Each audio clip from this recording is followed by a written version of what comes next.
నమస్తే, this is Sourya. Welcome to our channel. ఈ రోజు మనతో పాటు సీనియర్ జర్నలిస్ట్ దాము బాలాజీ గారు ఉన్నారు. వారితో మాట్లాడతాం. నమస్తే సార్.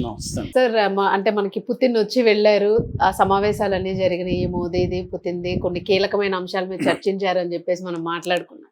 సో ఈ చర్చలకి సంబంధించి మొత్తానికి ట్రంప్కి అయితే గట్టి దెబ్బే తగలనుంది, ట్రంప్ లైన్లో పడ్డే అవకాశం ఉంది అని అంటూ ఉన్నారు. సో ఏ రకంగా వీళ్ళ కలయిక వర్కౌట్ అయ్యే అవకాశం ఉంది అంటారు పుతిన్కి సంబంధించి?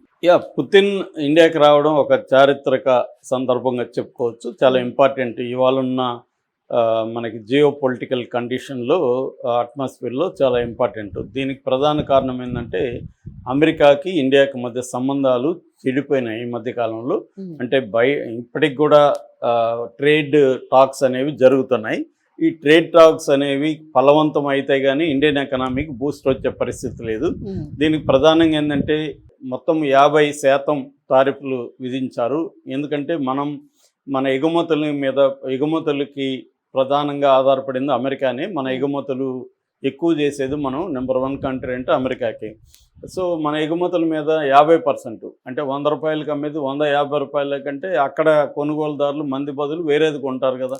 సో ఆ రకంగా మన ఎగుమతులు దెబ్బతినడం వల్ల మనకి ఇక్కడ సెక్టర్స్ అగ్రికల్చర్ కానీ, అక్వా రంగం కానీ, డైమండ్స్ కానీ, తర్వాత టెక్స్టైల్స్ కానీ, ఇలాంటి ఫార్మాస్యూటికల్స్ కానీ, ఇలాగా అనేక వాటి మీద ఎఫెక్ట్ పడింది. రెండవది ఫారిన్ ఇన్స్టిట్యూషనల్ ఇన్వెస్టర్స్ కావచ్చు, ఫారిన్ డైరెక్ట్ ఇన్వెస్ట్మెంట్ కావచ్చు, ఎఫ్డిఐ అండ్ ఎఫ్ఐఐ అంటారు. వీళ్ళు ఇద్దరు కూడా పెట్టుబడుల్ని స్టాల్ చేశారు. అంటే ఈ ఎకనామీ ఎలా ఉంటుందేమో, ఇది ఎప్పటికి తేలుతుందేమో అని. ఇంకా ఎఫ్ఐఐ అంటే ఫారిన్ ఇన్స్టిట్యూషనల్ ఇన్వెస్టర్స్ మన ఇండియన్ కంపెనీలో పెట్టుబడులను ఉపసంహరించుకున్నారు. దానివల్ల కూడా మన స్టాక్ మార్కెట్ గందరగోళానికి గురైంది. 2025లో బాగాలేదు స్టాక్ మార్కెట్ పరిస్థితి. సో ఇలాగ అనేక ఇబ్బందులు ఎదుర్కొంటున్నాం. ఈ క్రమంలో మనం ఆల్టర్నేటివ్స్ చూసుకోవడానికి మోడీ శాయశక్తుల కృషి చేస్తున్నాడు. లండన్తో అంటే ఇంగ్లాండ్తో ఒప్పందాలు కుదుర్చుకున్నాం, యూరోపియన్ యూనియన్తో మాట్లాడాము. గ్లోబల్ సౌత్లో 8 రోజులు ఎప్పుడు ఏ ప్రధానమంత్రి వెళ్ళనంతగా మోడీ వెళ్ళి గ్లోబల్ సౌత్లో ఉన్న అనేక దేశాలతో, చిన్న దేశాలతో కూడా ట్రేడ్ అగ్రిమెంట్లు అవన్నీ చేసుకున్నారు. అంటే మిటిగేట్ చేయడానికి దాని ఎఫెక్ట్ని తీవ్రంగా శ్రమిస్తుంది మోడీ ప్రభుత్వం.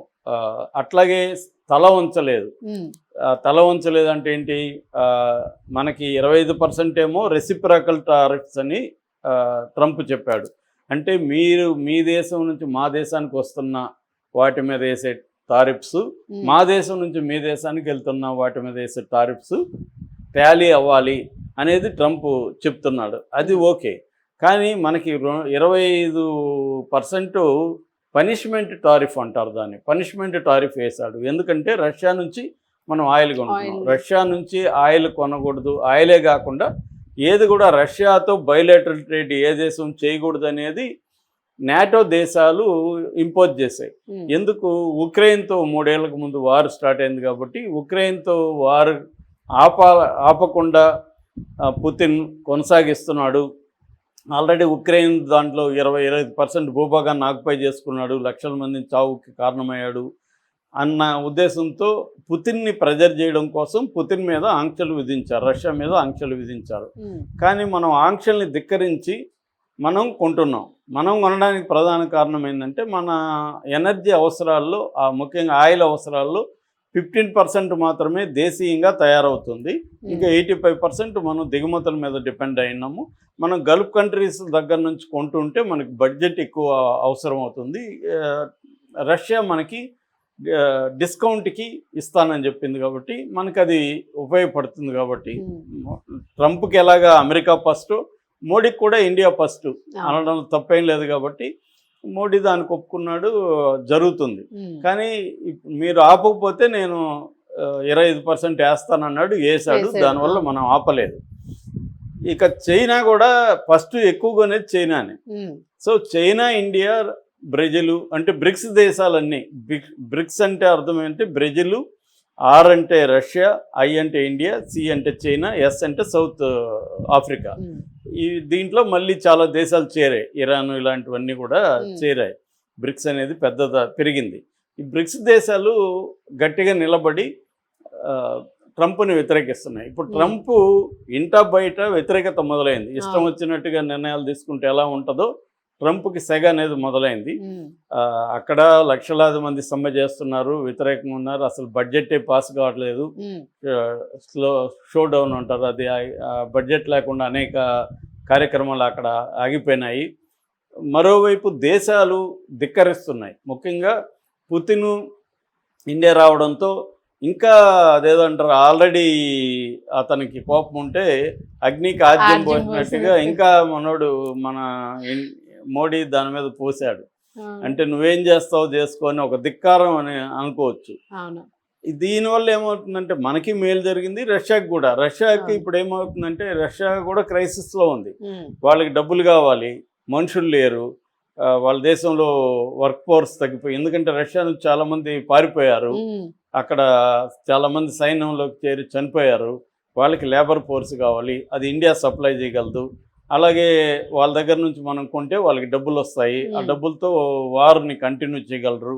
ఇలా రెండోది ఏంటంటే వీళ్ళ ఆంక్షలు అనేవి పనిచేయవు, కాబట్టి వాళ్ళని ప్రెజర్ చేయలేరు. రష్యన్ టర్మ్స్లోనే రష్యా యుద్ధాన్ని ఆపాలి తప్ప అమెరికా టర్మ్స్లోనో ఈ యూరోపియన్ యూనియన్ టర్మ్స్లోనో ఆపాలని పుతిన్ అనుకోడు. కాబట్టి పుతిన్కి అది హెల్ప్. మనకేంటి, మనకి డిఫెన్స్, మనకి చైనాతో కూడా, చైనా పైకి ఇప్పుడు మంచిగానే ఉంది కానీ చైనాతో మనకి ఇబ్బంది లేదు. చైనా పాకిస్తాన్తో రెండు ఒకటే ఎప్పటికైనా. అందుకే మనకి గట్టిగా హెల్ప్, నమ్మకమైన డిపెండబుల్ ఫ్రెండ్ ఎవరంటే రష్యాని మొదటి నుంచి కూడా. అందుకని రష్యాతో స్నేహం కొద్దిగా ముందుకెళ్ళడం అనేది మనకు ఉపయోగపడుతుంది. అట్లాగే మనకి ఈ ఎగుమతులు మీద టారిఫ్స్ వేయడం వల్ల మన ఎకనామీ దెబ్బతింది, కాబట్టి మన ఎగుమతుల్ని డైవర్ట్ చేయాలి మనం. రెండోది, భవిష్యత్తులో కూడా అమెరికా మీద కంప్లీట్గా డిపెండ్ అయిన ఎక్స్పోర్ట్ పాలసీ మంచిది కాదు.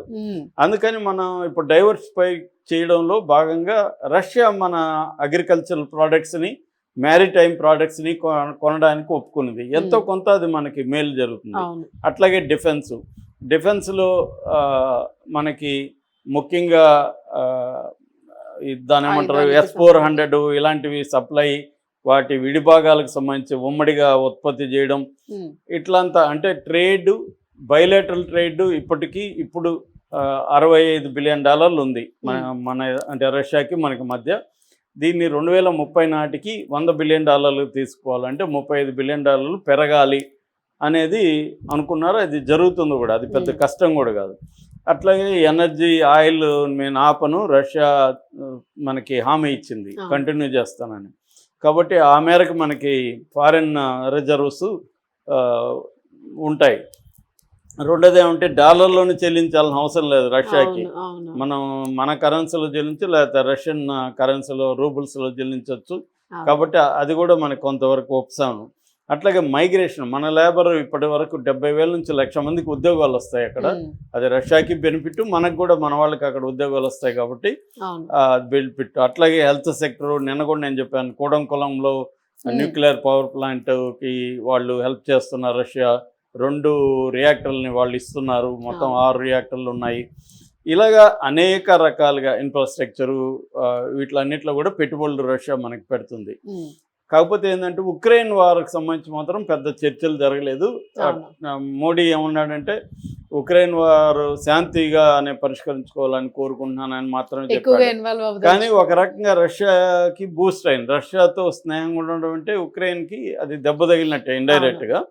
సో ఏదేమైనా దీని పట్ల ఇప్పుడు ట్రంప్ చాలా కోపంగా ఉన్నాడని చెప్తున్నారు. కోపంగా ఉన్న ఆయన చేసేది ఏం లేదు. కోపం అంటే పవర్ఫుల్ వాడికి అయితే కోపం వస్తే ఏమన్నా చేయగలడు, కానీ అతనికి పవర్ లేదు. ఇప్పుడు రష్యా ధిక్కరిస్తుంది, చైనా ధిక్కరిస్తుంది, ఇండియా ధిక్కరిస్తుంది, బ్రిక్స్ దేశాలు ధిక్కరిస్తున్నాయి. లోపలే అక్కడ న్యూయార్క్లో చూసాం మనం, మామిడాల ఆయన గెలిచాడు, మామిడాని. సో అతను అన్ని రకాలుగా ట్రంప్కి ఇబ్బంది ఉంది. మేధావులు కూడా ట్రంప్ వల్లనే ఇది జరిగింది, ట్రంప్ తన పాలసీని మార్చుకోకపోతే మనకి ఈ మల్టీపోలారిటీ అనేది పెరుగుతుంది. అంటే మల్టీపోలారిటీ అంటే అంతకుముందు మనకి కోల్డ్ వార్ టైంలో బైపోలార్, అంటే ఇటు రష్యా అండ్ అమెరికా చుట్టూ ప్రపంచం చీలిపోయి ఉండేది. తర్వాత ఏమైంది, ఎవరికి వాళ్ళు ఇదైపోయారు, మల్టీపోలార్ సొసైటీ అనేది ఏర్పడింది. కానీ అమెరికా నా కంట్రోల్లో ఉన్న ప్రపంచం ఉండాలన్నట్టుగా ట్రంప్ బిహేవ్ ట్రంప్ చేస్తున్నాడు. బిహేవియర్ అట్లా. దాన్ని ఇప్పుడు బ్రేక్ అయింది కాబట్టి ట్రంప్ ఏమి చేసుకోలేని పరిస్థితిలో ఉన్నాడు. టారిఫ్స్ వేసుకో అన్న పద్ధతిలో ఇండియా ఉంది. ఒక పక్క ట్రేడ్ టాక్స్ ఉన్నాయి, దానివల్ల ఇండియాకి నష్టం జరుగుతుంది. అయినా కూడా ఆ కానీ నష్టాన్ని బెదిరే కొద్దీ ఇంకా బెదిరిస్తానే ఉన్నాడు కదా లొంగే సార్. కొద్ది ఇంకా ఇది చేస్తారు కాబట్టి మనం కంప్లీట్గా డిఫెన్స్ వెళ్లకుండా ఒక పక్క అమెరికాతో కూడా మనం ఫ్రెండ్లీగానే ఉండడానికి మన వైపు నుంచి ఇబ్బంది లేకుండా ఓపెన్గా మనం ఓపెన్ ఛాలెంజెస్ ఛాలెంజెస్ ఏమీ లేవు. ఇండైరెక్ట్గా ఛాలెంజ్ చేసినట్టే ట్రంప్ని, కానీ డైరెక్ట్గా చేయకుండా మన కరెక్ట్గా అయితే ఉందండి. ఇప్పటి వరకు మోడీ ప్రభుత్వం ఈ క్రైసిస్ని డీల్ చేసేదైతే మ్యాక్సిమం ఎఫెక్టివ్గానే చేస్తుందని చెప్పచ్చు. Right sir. యాక్చువల్గా అంటే చాలా కన్ఫ్యూజన్ ఉండుండే మొన్నటి వరకు, యా ఎందుకంటే ట్రంపే డిసైడ్ చేసేస్తున్నాడు అంతాను, మోదీ ట్రంప్ కింద సరెండర్ అయిపోయాడు. కంప్లీట్ ఇది వచ్చింది. బట్ ఈసారి మాత్రము ఒక స్టాండర్డ్స్ వచ్చేసినాయి, అర్థమైంది అందరికి క్లియర్ కట్ గా. Thank you sir.